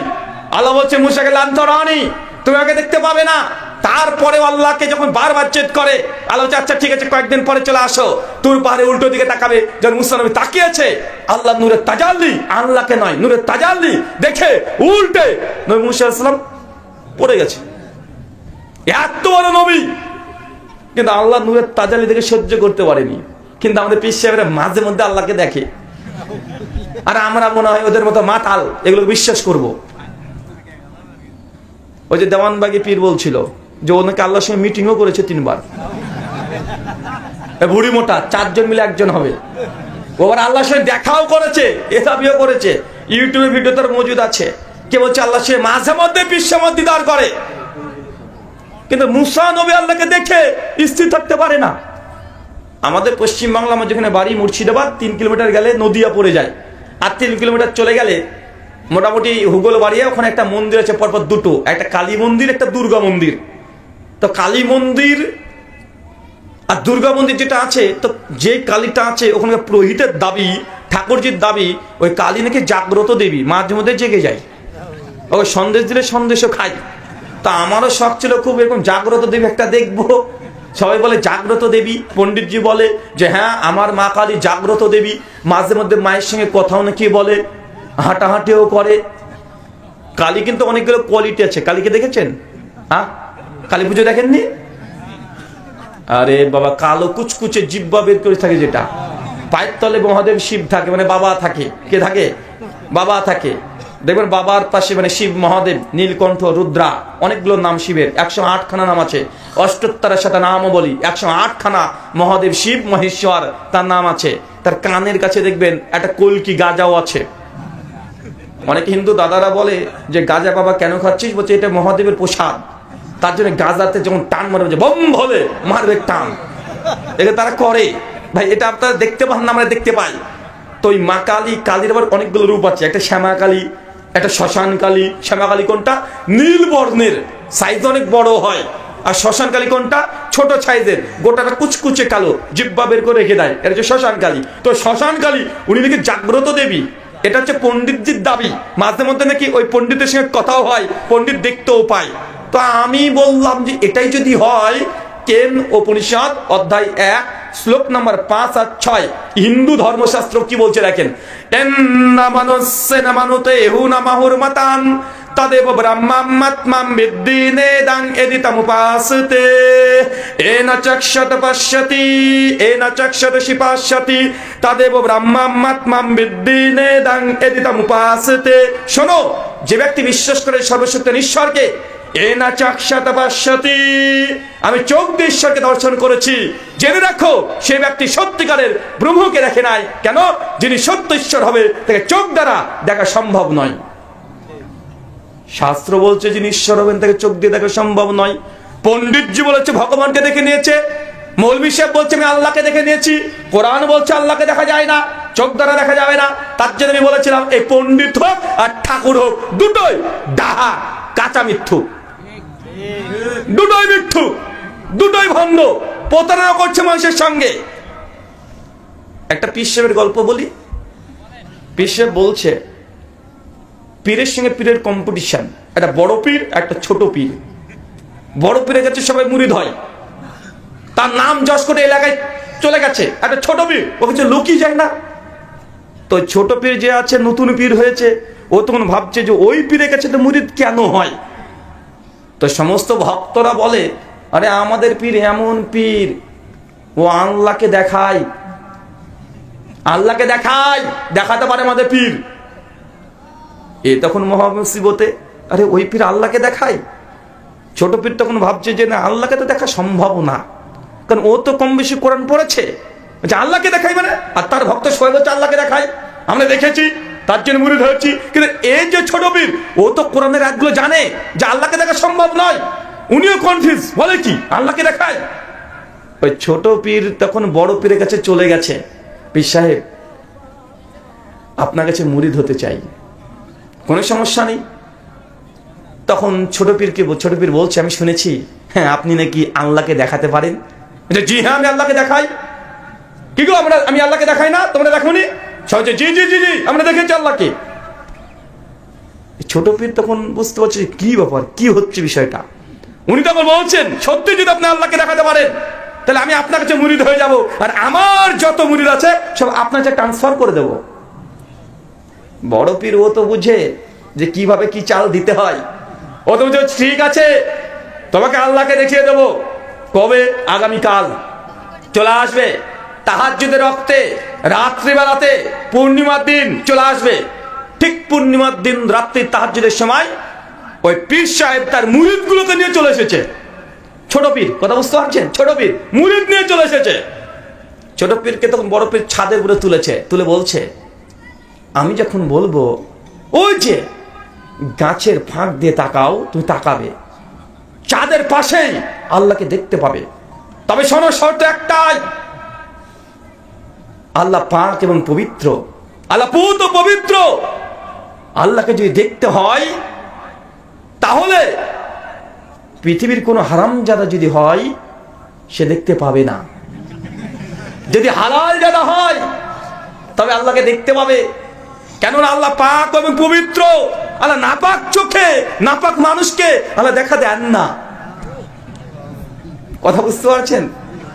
বড় পীর বলছে একদম, ছোট পীর তো বিপদে পড়ে গেছে, ও মাল তো জানে। বলছে আল্লাহ কোন নাপাক ব্যক্তিকে দেখাবে না, কোন ব্যভিচারী কোন বেজন্মাকে আল্লাহ চোখ দিয়ে দেখা দেবে না। আল্লাহকে যদি দেখতে হয় তা নিশ্চিত তাকে পাক এবং পবিত্র হতে হবে, হালাল জাদা হতে হবে। হারাম জাদা হলে, বেজন্মা হলে সে আল্লাহকে দেখতে পাবে না। আল্লাহ পাক এবং পবিত্র। ব্যাটা তো বিপদে পড়ে গেছে, ওদের পীর সাহেব ওকে ফাঁসিয়েছে। এবার ও নিজের মুরিদ গুলো নিয়ে এসেছে। এখন পীর সাহেব তখন বলছে, বড় পীর সাহেব অনেকক্ষণ পর, ওই দেখো তাকাও তাকাও, দেখো দেখতে পাচ্ছ, ওই দেখো আল্লাহ, ওই দেখো ওই দেখো। তখন সঙ্গে সঙ্গে ছোট পীর ও তো কিছু দেখতে পায় না, এখন স্বীকারও করে না যে আমি দেখতে পাচ্ছি না। কারণ যদি দেখতে না পায় তাহলে বেজন্মা, ওর মুরিদ কেটে যাবে। ও তখন বিপদে পড়ে গেছে। ও তখন বলছে, হ্যাঁ কই কই, ও যে হ্যাঁ হ্যাঁ দেখতে পাচ্ছি, দেখতে হ্যাঁ হ্যাঁ বিশ্ব দেখতে পাচ্ছি, হ্যাঁ আল্লাহকে দেখেছি আল্লাহকে দেখেছি। ও চিৎকার মারছে। এই হচ্ছে পীর সাহেবের গ্যারাকল। এটা কি বলেন তো? এটা চক্রান্ত। কেন ওকে আগে থেকে মানে বলে দিয়েছে যে ব্যভিচারের সন্তান, বেজন্মা, সে আল্লাহকে দেখতে পাবে না। মানুষকে বুঝাচ্ছে ভাই আল্লাহ পাক এবং পবিত্র না। সহজে জি হ্যাঁ, ওই আল্লাহ কি তাহলে কোনো এই বেজন্মার ছেলেকে দেখাবে? অবশ্যই দেখাবে না। মানুষকে সহজে বুঝিয়েছে, মানুষ সহজে বুঝে নিয়েছে। এইভাবে চলছে ধর্ম ব্যবসা। চলছে কি চলছে না? জি চাচা চলছে। আমি এই জন্য এই কথাগুলো বারবার বলেছি, না জানার চাইতে ভুল জানা অনেক ভয়ঙ্কর। আচ্ছা 4 দিন আগে 25শে ডিসেম্বর গিয়েছে না? 25শে ডিসেম্বর কি কি দিন? বড়দিন। আচ্ছা বলেন তো আসলে 25শে ডিসেম্বর কি বড়দিন? দিনের দিন থেকে, টাইমের দিক থেকে বড়দিন কয় তারিখ? 21, লিপ ইয়ার হলে 22, 21-22 জুন। এটা বড়দিন না টাইমের দিক থেকে? আর সবচেয়ে ছোট দিন কোনটা? 22শে ডিসেম্বর। কত তারিখ? 22শে ডিসেম্বর। তো এখন কোন মাস চলছে? ডিসেম্বর। তো 25শে ডিসেম্বর কিভাবে বড়দিন হতে পারে রে ভাই? আরে 25শে ডিসেম্বর তো ছোট দিন। বাঙালি বলছে বড়দিন। ভাই বলছে কি বলছে না? আরে 21শে জুন জুলাই এটা হচ্ছে সবচেয়ে বড় দিন হয়। চাচা মানে বুঝতে পারছে না? না আপনার ভাষায় আপনাকে বোঝায়। চাচা গরমকালে দিন ছোট হয় না বড় হয়? গরম যত হয় দিন তত বড় হয়, রাত হয় ছোট। এবং শীতকাল চলছে, এবং দিন ছোট না বড়? শীতকালে তো দিন হয় ছোট, রাত হয় অনেক বড়। তো ডিসেম্বর তো শীতকাল, তো শীতকাল তো দিন ছোট হয়। তো 25শে ডিসেম্বর এটা ছোট দিন না বড় দিন? আরে এটা ছোট দিন, কিন্তু মানুষ বলছে বড় দিন। এখন আমি কি করবো বলে? আচ্ছা যুবকরা তোমরা বলো তো 14 ফেব্রুয়ারি কি? ইংলিশে বলো। এরা কি মূর্খ নাকি? ভ্যালেন্টাইন ডে, বলছে ভালোবাসা দিবস, ইংলিশে কি ভ্যালেন্টাইন ডে। পৃথিবীর কোন ডিকশনারিতে আছে রে ভাই ভ্যালেন্টাইন ডে বাংলা মানে ভালোবাসা দিবস? কোন ডিকশনারিতে আছে? কেউ দেখাতে পারবেন? আরে ভালোবাসা দিবসের ইংলিশ করেন লাভ ডে, বিশ্ব ভালোবাসা দিবস, ইন্টারন্যাশনাল লাভ ডে, ওয়ার্ল্ড লাভ ডে, এগুলো তো হয় না? লাভ ডে মানে কি? ভালোবাসা দিবস। কিন্তু বাঙালি বলছে ভ্যালেন্টাইন ডে বাংলা ভালোবাসা দিবস। বলছে কি বলছে না? তার মানে কি? ডাল মে কুছ কালা হে নেহি হে, বলকে পুরো ডালই কালা হে, পুরোটাই ভেজাল। চাচা এবার আপনাকে একটু বুঝাই। ওই যে মাঠ ক্ষেত খামারে গরু যখন থাকে গাভী চড়ে, সেই সময় দেখবে একটা সাপ চলে আসে, এসে আপনার গরুর দুধ খেয়ে পালিয়ে যায়। সাপটার নাম কি গো? হ্যাঁ, ডারাস সাপ। চাচা ডারাস এসে গরুর দুধ খেয়ে পালিয়ে যায় না? আর জোরে বলেন রে ভাই, দেখেছেন আপনারা? দেখেছেন তো? আরে ডারাস সাপ এসে আপনার গরুর দুধ খেয়ে পালিয়ে যায়। আচ্ছা যুবক তরুণ যারা আছে তারা বলো তো, সাপ কি দুধ খায়? ও দুধ খেতে পারবে? তা সা বলছে যে খেয়েছে। চাচা সাপ দুধ খেতে পারে না, ওকে জোর করে যে সবকে দুধ খাইয়ে দেন, ও 7-8 ঘন্টা পরে চিটপটান, ও বাঁচতে পারবে না, মারা যাবে। কেন? দুধ খেয়ে দুধকে হজম করার জন্য শরীরে যে এনজাইমের দরকার সাপের শরীরে, সে এনজাইম নাই। কিন্তু চাচার গরুর দুধ প্রতিদিনই ডারাস সাপ খেয়ে চলে যায়। হিন্দু পণ্ডিত আছে, তারা মা মনসার কাছে সাপ আছে, মানে সাপের দেবী। কিসের দেবী? ওদের সবকিছুর আলাদা আলাদা দেবী আছে। সাপের দেবীকে মনসা, লেখাপড়ার দেবতাকে সরস্বতী, ধ্বংসের দেবীকে মা কালী। এই যে তাদের এক একটা ব্র্যান্ড, এক একজনই এক এক রকমের কাজ। তো মনসা দেবী, ওর দেখবেন সাপ, ওই যে বেহুলা লক্ষিন্দার, অনেকে আপনারা ঘটনা হয়তো বা জানেন। তো এই মনসা পুজোর কাছে গিয়ে দেখবেন ও ঘটিতে করে সাপকে দুধ দেয়, ওই যে সাপ দুধই খায় না। ওই যে সিনেমাতে দেখেছি, যে সিনেমাতে তো অনেক কিছুই দেখা যায়, সিনেমাতে অনেক কিছু দেখা যায় না? সিনেমাতে তো দেখা যায় মানুষ এবং উপরে হাত তুললো, ও বেটা সাপ হয়ে গেল। দেখায় কি দেখায় না? দেখায়। অত সাপ কি খায় না চাচা? দুধ খায় না। দেখবেন সাপ উড়ে আসে গ্রাম গ্রাম, আপনার বাড়িতে এসে বলবে তোর বাড়িতে 2টো সাপ শঙ্খ লেগেছিল, 3 বছর আগে একটা সাপকে মেরে দিয়েছে তোর বংশের কেউ, তার জন্য প্রতিশোধ নেওয়ার জন্য এই সাপ তোর বাড়িতে ঢুকেছে। বাঁচে না? নাই কথা বলেন। সাপের নাকি 1 টাকায় মেরে দিলে আর একটা রেখে দিলে ও নাকি প্রতিশোধ নেয়। কত বুদ্ধি দেখেছেন সাপের, কত বুদ্ধি। এক বিন নিয়ে সাপুরে চলে এসেছে, এইসব প্যাপু করে বিন বাজাচ্ছে। ভাই বলেন তো সাপ কি শুনতে পাই? আর সাপে তো কানই নাই, সাপ শুনতেই পায় না। ওদের সাপকে বিন বাজিয়ে ওকে বের করে নিয়ে চলে আসছে। চাচা তাহলে সাপ কেন ফোঁস ফোঁস করে? চাচা সাপের চোখ আছে, ও যখন দেখতে পায় যে তার সামনে কিছু একটা আছে নড়ছে, ও আন্দাজেই ও ছবল মারতে যায়, ও কিছু শুনতে পায় না। কথা বুঝতে পারলেন না? মানে সমাজে ধর্মের নামে অধর্ম চলছে কি চলছে না? চলছে। খ্রিস্টানরা 25শে ডিসেম্বর যিশুর দিনটাকে বড়দিন বলছে, অথচ সবচেয়ে ছোট দিন, সবচেয়ে এটাই ছোট দিন। ধর্মের নামে এরকম হাজারো ধর্ম ব্যবসা চলছে। আল্লাহ সুবহানাহু ওয়া তাআলা তুমি আমাদেরকে কথাগুলো বোঝার তৌফিক দান করে, সকলে বলি আমিন। সম্মানিত শুধু আপনাকে আমার মূল বোঝানোর উদ্দেশ্য এটাই যে আহলে হাদিস এরা কোনো নতুন দল নয়, নতুন করে ফতোয়া ফারেজ তারা আবিষ্কার করে না। এদের মূল উসুল মানহাজ সালফে সালেহিন যে মাসালাগুলো, যে দলিলগুলোর আলোকে ফতোয়া দিয়ে গেছে, আমরা সেগুলোকে কোনটার চেয়ে কোনটা উত্তম এগুলো বেছে বেছে আমরা সেগুলো আমরা আমল করি। এমন কোন হাদিসের একটা ফতোয়া নাই, একটা আকীদা নেই যেটা সালফে সালেহিন আর কোরআন হাদিস থেকে প্রমাণিত নেই। একটাও কেউ দেখাতে পারবে না ইনশাআল্লাহ, একটাও পারবে না।